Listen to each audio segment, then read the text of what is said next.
nations. The same way we see, for example, the Netherlands supporting Brazil and paying Brazil so that they don't cut down their trees in the Amazon. We believe if you have binding targets, then there's an obligation on the side of the first world nation to support financially these nations in the third world. And second of all, we believe that they told us that it is the worst responsibility, the pollution is the worst responsibility. Unfortunately, guys, we only live on one planet, which means that if we don't take initiative, and if the third world decides that it's not going to be part of this initiative, Mr. Speaker, then they also suffer the consequences. And more so than, Mr. Speaker, if they don't stop now, then they're going to end up where the West is right now, Mr. Speaker. We believe it's better and it's easier for them to take steps now than compared to the West, where it's too late. They've already polluted already. We believe that's why the third world. And on the question of imposing that, Mr. Speaker, we don't believe that's a question that's particularly important in this debate. Why is it important to debate? Because we believe something is a consensus that's fundamentally wrong, such as raping or beating women, Mr. Speaker. Then we as a third world have an obligation to say that, hey, you guys in the third world, come on, get up to the schedule of what is right. Now, before I move on to my substantive goal. So, you told us that the first world will actually enforce these policies, and therefore the developing countries will accept these terms. Now, what about the sort of pollution that the first world comes up with? Who's going to regulate that? Exactly, leading on to my policy. The reason why, Mr. Speaker, which is my first point, so why targets give nations clarity and why clarity is important to these movements. On the first one, you see, the reason why things such as the Kyoto Protocol have fundamentally failed is because of this element of ambiguity, Mr. Speaker. It's because of this element that people can hide behind this veil of lack of clarity. Fundamentally, if you set binding targets, Mr. Speaker, then people have to take clear positions and on a very logical level. Mr. Speaker, if you say that by this certain date we should have reduced emissions by this amount, Mr. Speaker, then people can start driving towards that position. We believe we don't have these binding targets. We believe we will continue to dwell in this position of ambiguity, and these very initiatives that they've already conceded to supporting will fail on that fundamental level, Mr. Speaker. And we believe that as soon as we set targets, even though we're not saying these targets will be completely arbitrary, Mr. Speaker, we believe these targets will be a platform for discussion, because most nations now, with these set targets, we can have a discussion on, okay, where should the leeway be, where should the accommodation be, Mr. Speaker. And we believe the third world can have its say and say that, guys, we want to take, you guys can't force us to take this initiative because it will be too expensive for us. And the third world obviously has to compromise, because, Mr. Speaker, we're trying to reach a consensus initiative of saving the world, the only planet we have. Mr. Speaker. We believe if this discussion takes place, Mr. Speaker, if this discussion takes place, then the first world will be able to help the first world, and more so, even in the first world, they'll be able to set the end game, a vision of the end game, and will lead to the success of these initiatives. And more so, Mr. Speaker, which is my second and very important point, why clarity is important for the citizens of the third world, because they do the actual polluting, Mr. Speaker. Because fundamentally, we need to set the targets not only as nations, because we want to set targets for our citizens, because when you look at the citizens of these particular nations, there are two types of citizens. There are those who want to do something, Mr. Speaker, but because there aren't really any set targets in terms of they don't know what they have to do, what's enough, because they may not have the sort of environmental, they may not sort of have that environmental knowledge of knowing if I drive my car 3 times a week, Mr. Speaker, this will save the world, or if I use my microwave less. We believe if we set targets and on the level of the government, Mr. Speaker, then it will allow our legal precedences within these specific societies, so that these people can start doing something, Mr. Speaker, and make some sort of guideline for them on what to do, and will help them carry out these environmental initiatives on the grassroots levels. And we believe that those who don't want to help the pollution movement, I believe these are the individuals stopping the political capital of some of these nations that disagree, Mr. Speaker. And we believe if you set the law in these countries, it becomes an agent of change, because initially while someone is refusing and not accepting the outcomes, Mr. Speaker, at least they're not still polluting. At least now the law tells them, look, don't pollute now. And when we've educated you and when we've explained to you the exact consequences, when you appreciate the exact consequences, Mr. Speaker, at least you wouldn't have caused damage, Mr. Speaker. And we believe that will help movements like NGOs that can also tell these people what to do, because they're clear guidelines. So at the end of the day, Mr. Speaker, targets, especially binding targets, are important for these environmental initiatives. They've agreed to these environmental initiatives. So tell us why binding targets are not important. Speaker spoke for 7 minutes and 20 seconds. statements.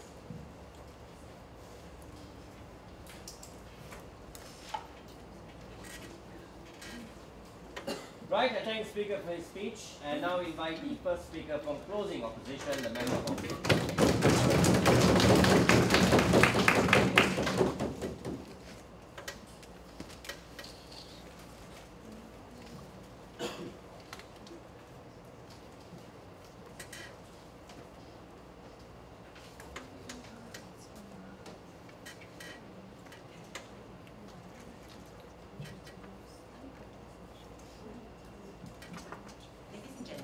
Today's debate is not only about the environment.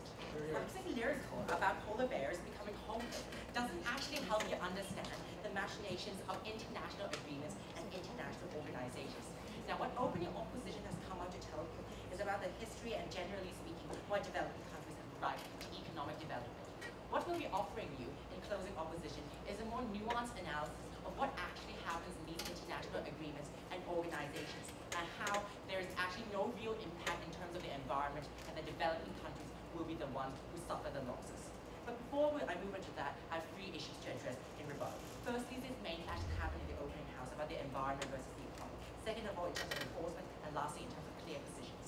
First of all, the environment versus the economy. What we've heard from opening government, we think, is a very absolutist stance. They are telling us that the environment is important. We don't think that anyone will be standing up in today's debate to tell you that we should be protecting the environment. But we think that you should be comparing different competing values so that we actually have sustainable development. Ultimately, we think that the environment is only important insofar as it doesn't compromise people's interests, because the environment exists simply for the people to live in and to enjoy their lives in. So when you compromise their lives simply for those sort of nominal environmental gains, it's actually antithetical to the philosophical basis of sit down. So furthermore, onto my second rebuttal, allow me to talk about enforcement, right? So what closing government tried to come up to tell us is that the developed countries will have the incentive to help these developing countries achieve their goals under these treaties. We think that what we hear from them is that ultimately this regulation is only a one-way process. The developed countries can enforce and impose their will on these developing countries to force them to comply with their standards. But it doesn't happen the other way.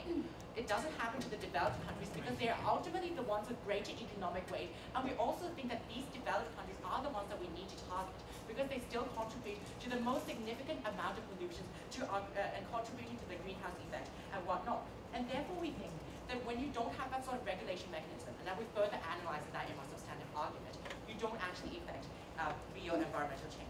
Lastly, in terms of clear position, the second limb of the extension coming from closing government, we don't think that under the status quo, environmentally conscious people in developed countries such as the United States don't actually know what to do in order to protect the environment. For God's sake, we live in the 21st century. People have a wide access to information, such as from the internet. If anything, if you want them to have these clear guidance about what to do to save the environment, the solution is better public education. It's not a reason for enforcing this policy, which is specifically targeted for the international community, not the domestic community. Sit down.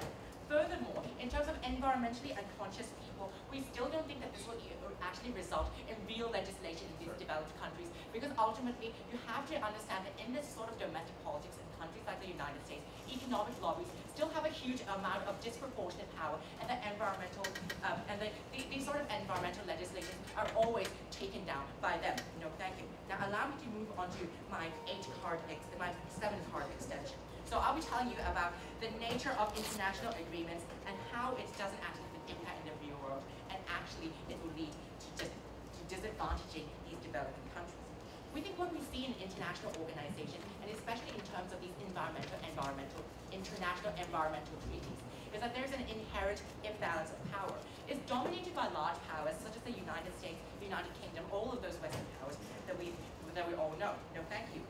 We think that they have this power in a number of ways. First of all, they have a greater amount of economic power than, say, these third world countries. And we think that this economic power tends to translate itself into political soft power, because other countries need to rely on their economies in order to thrive in the world today. Closing government tried to tell us that the third world will have a voice in this sort of negotiation. We think that the playing field is skewed in terms of in favor of these developed countries because they have more economic power, and therefore they have more leverage in lobbying and getting what they want. But furthermore, we think that these developed countries can simply refuse to ratify these treaties if they don't want to. Opening government tried to tell us that sanctions will work on them, but we say that you can't actually force them to ratify. The US has shown in the past that in principle, it is willing to not ratify, say, the Kyoto Protocol, or even more like principally based things like the Convention on the Rights of the Child.